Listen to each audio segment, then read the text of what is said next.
Good evening, YouTube. This is the Bearded Gent Presents, and today we're going to talk about the Sega Master System. I have my icy home improvement mug full of beer. Now we're ready to get started. So, this is the Sega Master System. I just did a quick review over Cyborg Hunter, talked about some of the stuff this can do in that. So, I don't have to get into a lot of detail, but this was a pretty advanced system for the time. It was more powerful than the Nintendo. So, Sega always did what Nintendo don't. It had a bunch of peripherals too. This here will pop out. You can play card games similar to a TurboGrafx. That goes back in. That lets you play 3D games, which you need these awesome glasses for. You throw these on, plug the cord into the jack right there. Now you're ready for some awesome 3D games. They also had their own light gun, a light phaser. In my opinion, it's a lot more badass than the Zapper. Look at that thing. It looks like something out of the future.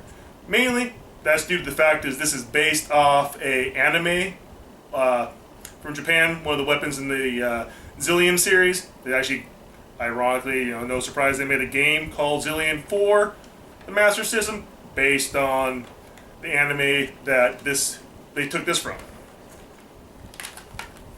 And Sega has always had an obsession with sports games. You can say what you want about that. This is the sports pad. It's basically a trackball, 2 buttons. You got sports and control mode, so you can play other games like Double Dragon if you wanted, or some of the other games. You can use that with it. It's more of a gimmick, but it's still pretty cool. They're kind of hard to find. And the last thing I want to touch upon is the Game Gear. With this bad boy right here, you pop it into the back. That lets you play your Master System games. That lets you play the Master System games on the go. So that's pretty cool because essentially the Game Gear is just a shrunk down Master System. But why you can't get a converter like this to play your Game Gear games on your Master System or even on your Sega Genesis with the power-based converter, because you can play Master System games on the Game Gear, you can't play Game Gear games on any of the console, is because Sega decided to make this thing have something crazy like 4,096 colors, where the other consoles couldn't keep up with that many colors to choose from. So I had a bigger color palette than their actual home consoles. So that's where the problem is. But that's a whole other video topic. Today we're here to talk about my Sega Master System games, because this is my first console I ever got. I got it for Christmas years ago.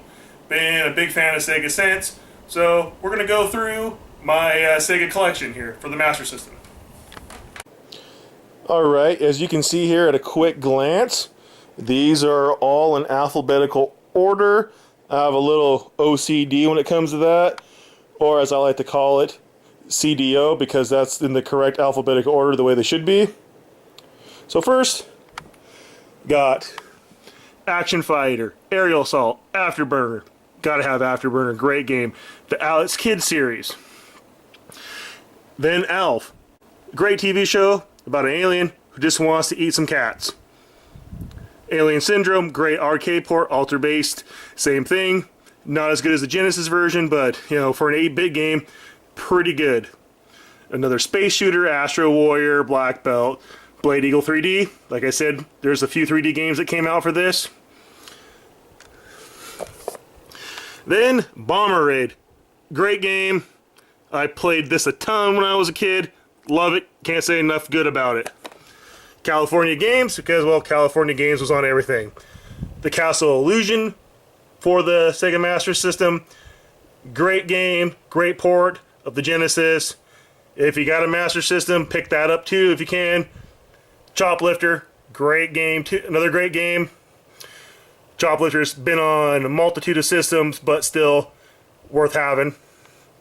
Cloudmaster, kind of obscure. This game's actually been remade a few times. There's even a version of it out on the Wii. It's like the Monkey King, I think is what it's called. You can correct me in the comments below. Columns, because of course, Columns, Sega's answer to Tetris, so that always has been on the Sega consoles of the 8-bit and 16-bit generations. And then we have Cyborg Hunter again, which I did a video on, so I don't have to say that much about that game, other than it's awesome. Then we have Dead Angle. Then there's Double Dragon, Enduro Racer, and then the infamous F-16 Fighting Falcon, one of the card games, and then the Great Fantasy Zone, horrible cover art, but great game. Then that brings us to Gangster Town, a light phaser game. Really fun, definitely worth playing. Ghostbusters. The Ghostbusters on the Master System is the same as Nintendo and all the original Ghostbuster game. Hard, confusing, just kind of a pain in the ass. My case is a little messed up. I definitely need to get a case upgrade for this game, but you know, this is the way I found this edition. Golden Axe, another great game from my childhood. Love this game, played it a lot. Big Golden Axe fan. Golden Axe, great Sega franchise. Definitely needs a decent reboot, because I don't think Beast Riders counts. They need to go back to the hack and slash goodness of the Genesis days. Maybe, I don't know, do something like The Revenge of Darth Adder could be ported to like the PSN network or Xbox Live Arcade, something like that, because franchise definitely needs some love. And then we have one that I'm not going to be able to pronounce, so I'm just going to not say it.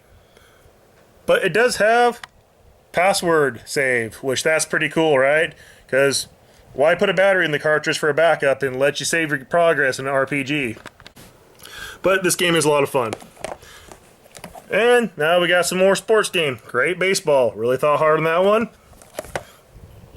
Leads us to great basketball. Now, here we are at the H's.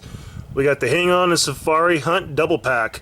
Then Kung Fu Kid, Michael Jackson's Moonwalker, also available on the Genesis.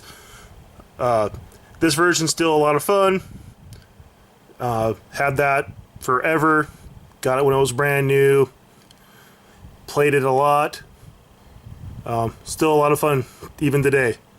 Then another one of the 3D games, Missile Defense 3D. That's another one that's really cool. Pretty quick on the trigger because it's an arcade shooter with the light phaser. So that's pretty cool. You use both peripherals. Then Monopoly, because what console doesn't have Monopoly? Then here's my copy of the Ninja. This is the only Sega Master System game that I have that is not complete in box. So I need to do some hunting, get a box and manual for that. Outrun, one of the greatest Sega franchises. If you like racing Ferraris, this is the game for you. Penguin Land, fun. It has a battery backup. One of the few games that Sega Master System that had that feature. Then Power Strike, part of the Great Estelle series. I think that's how you pronounce it. There's a Power Strike 2 available for the Sega Master System. Really has no connection to this Power Strike other than the name.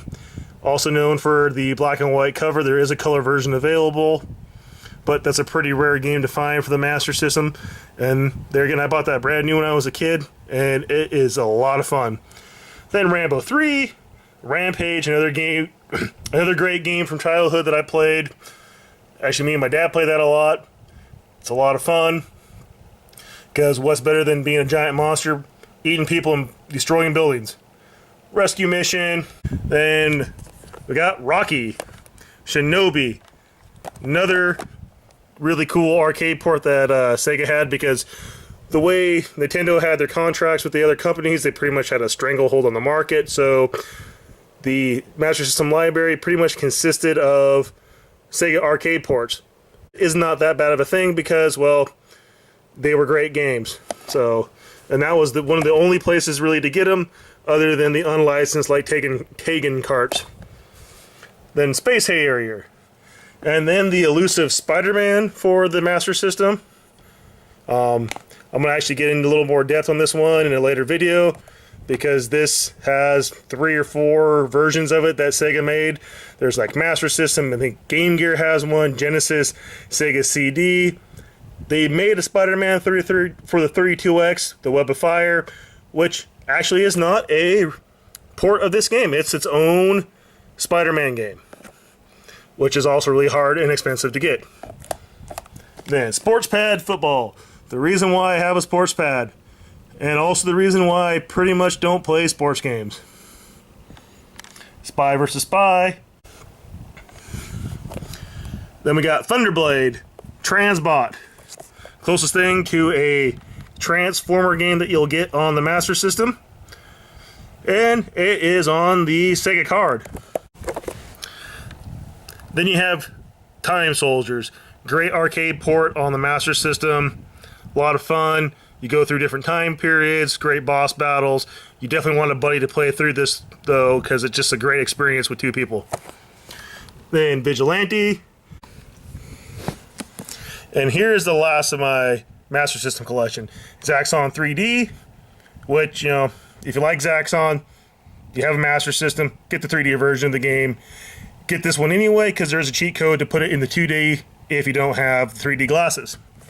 Then Zillion. Another game that, as a kid, I played through a lot, had a lot of fun. It's the equivalent to the Metroid of the Master System. Definitely worth playing. Pick it up if you can find it. There's a sequel to the Zillion. It's set up a little bit different. You play the controls. It's not so maze-like, not as Metroid-y, but still pretty cool. And I've been on the hunt for that one. I need to pick up a copy of that. And I have one last Sega Master System game to show you guys. And as you can see, this is just a black plastic generic case. No cover art. You can see that it's been removed. And why that is, when I was a kid, I went to Toys R Us. That's where I got most of my games as a kid. And I wanted to get R-Type. So I took the little slip out from behind the little flappy guy that hangs there with all the information for the game. I do miss those. That was so cool in Toys R Us, those little hanging hard tag cards that you could check out with the cover art and back of the box on them. Love to find some of those now for my collection if anybody knows where to get those. But here it is, R-Type. Manual, game, no cover art. That's why I bought it brand new. I can't remember the reason why they said that it didn't have the cover art, but so that's the last game that I have in my Master System collection. That wraps up my Sega Master System collection. You may have noticed I do not have a copy of Phantasy Star. That game still eludes me. I'm on the hunt for it. I do have a couple of the Genesis ones, which when I do my Genesis collection video, you get to see them then. There's also the Sega Master System 2, which I do not have. Still hunting for that. Want to get one. Wraps up the American versions of the Sega Master System. There was 3 different versions released in Japan, and then Brazil had a couple different ones. There's even an airplane one that's kind of like a Game Gear without a screen. That's kind of cool. Really expensive, but it's a novelty. Look it up if you want. But thank you for watching the Bearded Gents Present. Like this video, subscribe to the channel. It really helps out. Also, you can follow me on Twitter at The Bearded Game Gent. Go to Facebook, check out my Facebook page. It's The Bearded Gents Present at Facebook. So just put it in the search bar, you'll find us. I do posts on when I'm making videos, topics I'm working on, and just gaming, stories, news. Do the same thing on the Twitter. And I've made a few t-shirts on teesprings.com. There again, just go to The Bearded Gents Present on Teesprings. You'll find them. There's a Sega Dreamcast one. There's a Nintendo one I just did. It looks pretty cool. You can help support the channel. Buy a t-shirt. You know, they're reasonably priced, so, you know, if you want. And then again, YouTube, thanks for watching.